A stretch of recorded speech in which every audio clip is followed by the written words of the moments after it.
Hello everybody and welcome back to the channel. My name is the Prince of FNAF, and if you're new here, please consider subscribing, and also be sure to hit that notification bell. That way, you'll indeed be notified for any awesome videos like this in the future.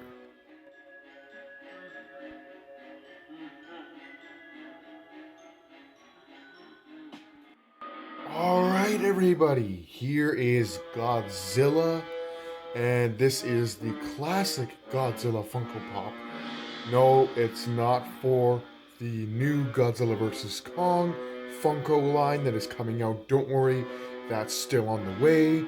And I'm expecting to see that line come out at least sometime in March or at least in April after the movie's already coming out, so that they can feed off of the hype train that was that movie. Whether it be good or not is up to the interpreter, but there you go. But here is the classic Godzilla Funko Pop that was released in 2015, right after the first MonsterVerse movie, Godzilla, in 2014. You can see Godzilla here. Now, I did get this Funko Pop at Toy Traders. It was out of the box, and I got it for a decent price, simply due to the fact that the pop is slightly damaged. But other than that, I mean, it's still great. It's still a great pop. And what I mean by damage is you can't really see it on camera. That's how vague it is. But there is some slight scratches on the paint there. You can see it right here. Just a couple scratches here and there on the figure. There. But other than that, the figure is still in great condition, just with the few just minor damage to it. It's really nice. It's, of course, you can't move the head. This Funko Pop is one of the ones you can't move the head because, of course, his dorsal plates have to go all the way up. But you get what I mean. But even the back, you can see all the nice detail on the dorsal plates. It's not just one sort of color. It's just kind of very rough and brittle on his back for each of the plates going up to the top of his head. You can even see those kind of scales. Now, if you don't know, I'm going to go into a lot of detail here.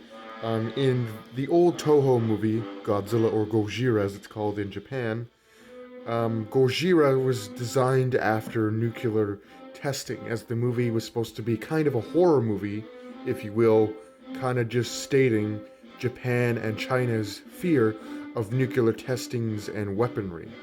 So, of course, because in that time, all of that weapons to do with explosions and all the nukes and stuff was causing a lot of damage and famine to their culture, they created Godzilla as a means to express that fear. Skin looking like bits of charcoal and burned debris. His ability to shoot atomic fire, which would cause mass damage to all the surroundings around him. His ability to level cities with just the swipe of his hand, his tail. Just him existing was enough to set fear into people's minds. And that fear was transmitted through this iconic movie monster. His skin looking like burned, charred remains. And just his size, his ability to be unstoppable force that destroys buildings was Japan's move to horror, I guess you would say. Which I think is a great uprising for such a character. I mean, most people nowadays don't know that original story of Godzilla, how he's a metaphor for nuclear testing and Japan's fear of it. I mean, most people just like the lizard behind it. But at the end of the day, Godzilla was originally designed as a means for Japan to basically say, you know, yeah, nukes are scary. You don't mess with them.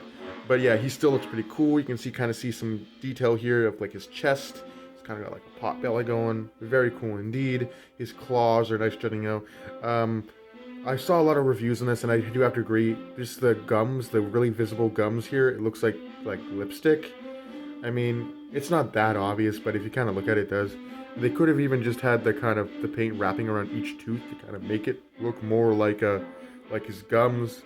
It's very interesting. You can see the weird snout that Godzilla sported in those times. Very cool indeed.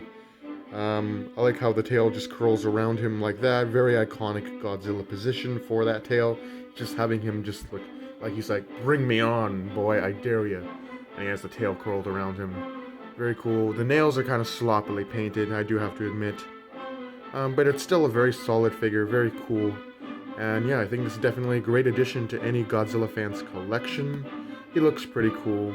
I am trying to look for some other kaiju than just Godzilla, because yeah, you can get Godzilla anywhere now with the hype of the new movies and all the NECA figures that the NECA has been producing of Godzilla from various movies. You know, it'd be nice to actually, you know, gather some other kaiju than just Godzilla here. Not that we don't love Godzilla, because we certainly do, but we'd like to see some other kaiju represented, and that's what I love about the new Playmates line for Godzilla vs. Kong, is they're incorporating things like Behemoth, Mechagodzilla, the new Nizuki monster, whatever you call it, the Warbat. You know, it would just be nice to see some other companies produce some more kaiju that are more affordable, because you can still get all the other kaiju from the old movies, except they're vintage.